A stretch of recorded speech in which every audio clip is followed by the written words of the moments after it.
ಶ್ರೀ ಗುರುಭ್ಯೋ ನಮಃ. ವೀಕ್ಷಕರೇ ನಮಸ್ಕಾರ.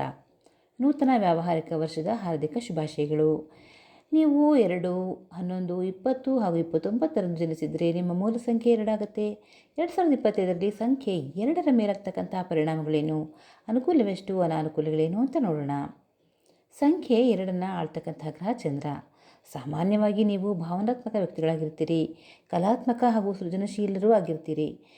ಇನ್ನು ನೀವು ಇತರರ ಭಾವನೆಗಳನ್ನು ಕೂಡ ತುಂಬಾ ಗೌರವಿಸ್ತೀರಾ ಹಾಗೂ ಅವರ ಕಷ್ಟ ಸುಖಗಳಿಗೆ ಸ್ಪಂದಿಸ್ತೀರಿ. ನಿಮ್ಮ ಮನಸ್ಸು ಚಂಚಲವಾಗಿರುತ್ತೆ. ನಿಮ್ಮಿಷ್ಟದವರನ್ನು, ನೀವು ಪ್ರೀತಿಸಿದವರನ್ನು ನೀವು ಅತ್ಯಂತ ಮಮತೆಯಿಂದ ಕಾಣ್ತಕ್ಕಂತಹ ಗುಣ ನಿಮ್ಮದು.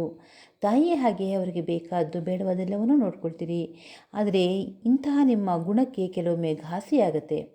ಮೊದಲೇ ನೀವು ಭಾವಜೀವಿಗಳು, ಹಾಗಾಗಿ ಚಂಚಲ ಮನಸ್ಸು ಕೂಡ ಇರುತ್ತೆ. ಹೀಗಿರುವಾಗ ನಿಮ್ಮ 2025ರಲ್ಲಿ ನಿಮ್ಮ ಮನಸ್ಸು ಮತ್ತಷ್ಟು ಚಂಚಲವಾಗೋದ್ರಿಂದ ಏಕಾಗ್ರತೆಯನ್ನು ಹೊಂದೋದಕ್ಕೆ, ಮಾನಸಿಕವಾಗಿ ಸದೃಢವಾಗಲಿಕ್ಕೆ ಪ್ರಯತ್ನವನ್ನು ಪಡಬೇಕು.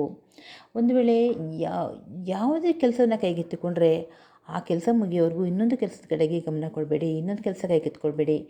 ಒಂದೇ ಸಮಯದಲ್ಲಿ 2-3 ಕೆಲಸಗಳ ಕಡೆ ಗಮನ ಕೊಡೋಕ್ಕೆ ಹೋಗಿ ಯಾವ ಕೆಲಸವೂ ಸರಿಯಾಗಿ ಆಗದೆ ಈ ವರ್ಷ ವಿಫಲರಾಗ್ತೀರಿ ಜೋಪಾನ.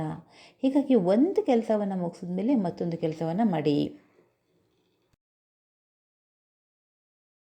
ನೀವು ಎಷ್ಟು ಬೇಗ ಒಪ್ಪಿಸ್ಕೊಳ್ತೀರೋ ಅಷ್ಟೇ ಬೇಗ ಕ್ಷಮಿಸ್ತಕ್ಕಂಥ ಗುಣ, ಸಮಾಧಾನ ಪಡಿಸ್ತಕ್ಕಂತಹ ಗುಣ ಕೂಡ ಸಹಜವಾಗಿಯೇ ನಿಮಗಿರುತ್ತೆ. ಇದರಿಂದ ಹೊಂದಾಣಿಕೆ ಸುಲಭವಾಗಿರುತ್ತಾದರೂ ಈಗಾಗಲೇ ಭಿನ್ನಾಭಿಪ್ರಾಯ ಇರ್ತಕ್ಕಂಥ ಪತಿ ಪತ್ನಿಯರು ದೂರಾಗುವ ಪರಿಸ್ಥಿತಿ, ಶೀತಲ ಸಮರ ಈ ವರ್ಷ ನಿಮ್ಮನ್ನು ಕಾಡುತ್ತೆ. ಸ್ವಲ್ಪ ತಾಳ್ಮೆ, ಸಂಯಮ ಇದ್ದರೆ ಇಂತಹ ಘಟನೆಗಳಿಗೆ ಅವಕಾಶವಾಗದಂತೆ ಎಚ್ಚರವಹಿಸ್ಬೋದು. ಪರಸ್ಪರ ಕುಳಿತು ಮಾತನಾಡ್ತಕ್ಕಂಥದ್ದು, ಸಮಸ್ಯೆನ ಬಗೆಹರಿಸಿಕೊಳ್ತಕ್ಕಂಥದ್ದನ್ನು ಮಾಡಬೇಕಾಗತ್ತೆ.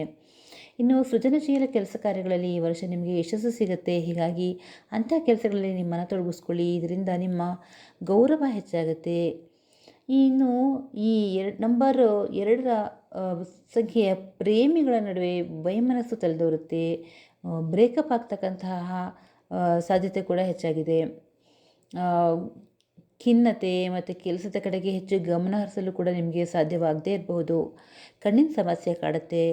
ಅಸ್ತಮ, ಕೆಮ್ಮು, ದಮ್ಮು ಈಗಾಗಲೇ ಇದ್ದಲ್ಲಿ ಅದು ಉಲ್ಬಣವಾಗದಂತೆ ನೀವು ಜಾಗ್ರತೆಯನ್ನು ವಹಿಸಬೇಕಾಗತ್ತೆ.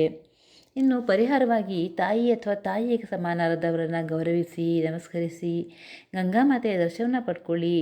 ಬೆಳದಿಂಗಳಲ್ಲಿ ಮನೆಯವರೆಲ್ಲ ಕುಳಿತು ಊಟವನ್ನು ಮಾಡಿ, ಬಿಡುವಿದ್ದಾಗ ಸಂಗೀತ, ಛಾಯಾಗ್ರಹಣ ಸೇರಿದಾಗಿ ನಿಮ್ಮಿಷ್ಟದ ಹವ್ಯಾಸಗಳಲ್ಲಿ ತೊಡಗಿಸ್ಕೊಳ್ಳಿ. ಶುಭವಾಗಲಿ.